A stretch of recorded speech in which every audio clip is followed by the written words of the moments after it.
അർജുൻ മട്ടന്നൂർ ഇപ്പോൾ അല്ലമീൻ പറഞ്ഞു നിർത്തിയതുപോലെ നിവിൻ പോളിക്ക് യാതൊരു ടെൻഷനും ഉണ്ടായിരുന്നില്ല. മാത്രമല്ല, എൻ്റെ കുടുംബം എനിക്കൊപ്പമുണ്ട്, അവർക്ക് എന്നെ അറിയാം, നീ ധൈര്യമായിരിക്കുക, എനിക്ക് ടെൻഷൻ ഒന്നുമില്ല എന്നാണ് എൻ്റെ മമ്മി പറഞ്ഞത് എന്നുകൂടി വാർത്താ സമ്മേളനത്തിൽ പറയുന്നുണ്ട്. സാധാരണ ഇങ്ങനെയുള്ള ആരോപണങ്ങൾ അതും ഒരു കേസായി മാറിക്കഴിഞ്ഞിരിക്കുകയാണ്. ബലാത്സംഗം അടക്കമുള്ള വകുപ്പുകൾ ചുമത്തിയിരിക്കുകയാണ്. ഇനിയിപ്പോൾ അന്വേഷിച്ച് സത്യം തെളിയുന്നത് വരെയെങ്കിലും ഇക്കാര്യത്തിൽ കുറ്റാരോപിതനായി നിൽക്കേണ്ട ഒരു സാഹചര്യം നിവിൻ പോളിക്ക് ഉണ്ടായിട്ടുണ്ട്.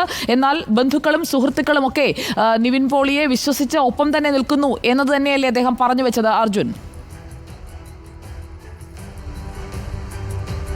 സുജയ, അങ്ങനെ തന്നെയാണ്. ഈ ആരോപണം വന്ന എഫ്ഐആർ ഇട്ട മണിക്കൂറുകൾക്കുള്ളിൽ തന്നെ മാധ്യമങ്ങളെ കണ്ടപ്പോൾ നിവിൻ പോളിയിൽ കണ്ട ആത്മവിശ്വാസവും അതുതന്നെയാണ് സൂചിപ്പിക്കുന്നത്. എത്ര കാലം എടുക്കും തന്റെ നിരപരാധിത്വം തെളിയിക്കാൻ എന്ന് അറിയില്ല എന്ന് നിവിൻ പോളി പറയുന്നുണ്ട്. പക്ഷേ താൻ നിയമപോരാട്ടം നടത്താൻ തയ്യാറാണ് എന്നും നിവിൻ പോളി പറയുന്നു. മാത്രവുമല്ല, നേരത്തെ ഇതുമായി ബന്ധപ്പെട്ട് ഒരു പരാതി പോലീസിന് ലഭിച്ചപ്പോൾ പോലീസ് തന്നെ CI തന്നെ ഫോണിൽ വിളിച്ചിരുന്നു. അന്ന് തന്നെ പോലീസ് അടക്കം ഇത് അന്വേഷിച്ച് ഇതിൽ അടിസ്ഥാനമില്ല എന്നാണ് അവർക്ക് മനസ്സിലായത് എന്നവർ പറയുകയും ചെയ്തിരുന്നു. അതിനുശേഷം പോലീസിന്റെ കൂടി ഉപദേശം കാരണമാണ് ഇത്തരത്തിൽ നിയമപോരാട്ടത്തിലേക്ക് പോകാതിരുന്നത് എന്നാണ് നിവിൻ പോളി പറയുന്നത്. ഇതിൽ സംഭവിച്ചത് നേരത്തെ 4 മാസങ്ങൾക്ക് മുൻപ് ഈ യുവതി ഇത്തരമൊരു പരാതി നൽകി. ആ പരാതിയിൽ ഇത്തരമൊരു പീഡന ആരോപണം ഇല്ല, പകരം തന്നെ ദുബായിൽ വെച്ച് മർദ്ദിച്ചു തുടങ്ങിയ ആരോപണങ്ങളാണ് ഉള്ളത്. ഇതുമായി ബന്ധപ്പെട്ട് ആശുപത്രി രേഖകൾ പോലും ഹാജരാക്കാൻ യുവതിക്ക് കഴിഞ്ഞിട്ടില്ല. ഇതിനെ തുടർന്നാണ് പോലീസ് ഇതിൽ കേസെടുക്കാതെ ഈ പരാതി തള്ളുകയും ചെയ്തത്. അതിനുശേഷം മാസങ്ങൾക്ക് ശേഷം ഇപ്പോൾ ഹേമ കമ്മിറ്റി റിപ്പോർട്ട് പുറത്തു വന്നതിന് പിന്നാലെ നിരവധി ആരോപണങ്ങൾ, നിരവധി പരാതികൾ ഇത്തരത്തിൽ പുറത്തേക്ക് വരുന്നു. മാത്രവുമല്ല, പ്രത്യേക അന്വേഷണ സംഘം സർക്കാർ രൂപീകരിക്കുകയും ചെയ്തു. ഇത്തരത്തിൽ പ്രത്യേക അന്വേഷണ സംഘത്തിന് മുൻപാകെയാണ് ഇപ്പോൾ ഈ യുവതി നേരിട്ട് പരാതി നൽകിയത് എന്നാണ് മനസ്സിലാക്കുന്നത്. ഇതിന് പിന്നാലെയാണ് ഇത്തരത്തിൽ യുവതിയുടെ മൊഴി വിശദമായി തന്നെ ഈ പ്രത്യേക അന്വേഷണ സംഘം രേഖപ്പെടുത്തുകയും ചെയ്തു. ഈ പരാതിയിൽ പറയുന്നത് കഴിഞ്ഞ വർഷം നവംബർ 1 മുതൽ ഡിസംബർ 15 വരെയുള്ള കാലയളവിനിടെ തന്നെ ദുബായിലേക്ക് വിളിച്ചു വരുത്തി പീഡിപ്പിച്ചു എന്നതാണ്.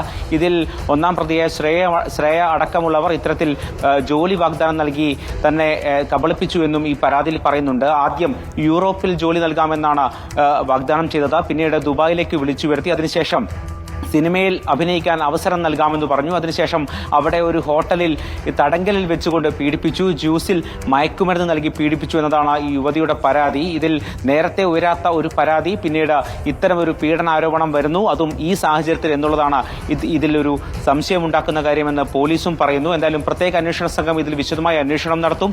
നിലവിൽ എഫ്ഐആർ രജിസ്റ്റർ ചെയ്തിട്ടുണ്ട്. നിലവിൽ കൊച്ചി കേന്ദ്രീകരിച്ചുള്ള പരാതികളൊക്കെ തന്നെ അന്വേഷിക്കുന്ന AIG G പൂങ്കുഴിയുടെ നേതൃത്വത്തിലുള്ള സംഘമായിരിക്കും ഈ പരാതിയും അന്വേഷിക്കുക എന്നാണ് മനസ്സിലാക്കുന്നത്. വീണ്ടും അടുത്ത ദിവസം തന്നെ യുവതിയുടെ വിശദമായ മൊഴി രേഖപ്പെടുത്താനും സാധ്യതയുണ്ട്. അതോടൊപ്പം തന്നെ 164 രേഖപ്പെടുത്താനും അന്വേഷണ സംഘത്തിന് നീക്കമുണ്ട് എന്നാണ് മനസ്സിലാക്കുന്നത്. നേരത്തെ ആദ്യഘട്ടത്തിൽ നൽകിയ പരാതി കൃത്യമായി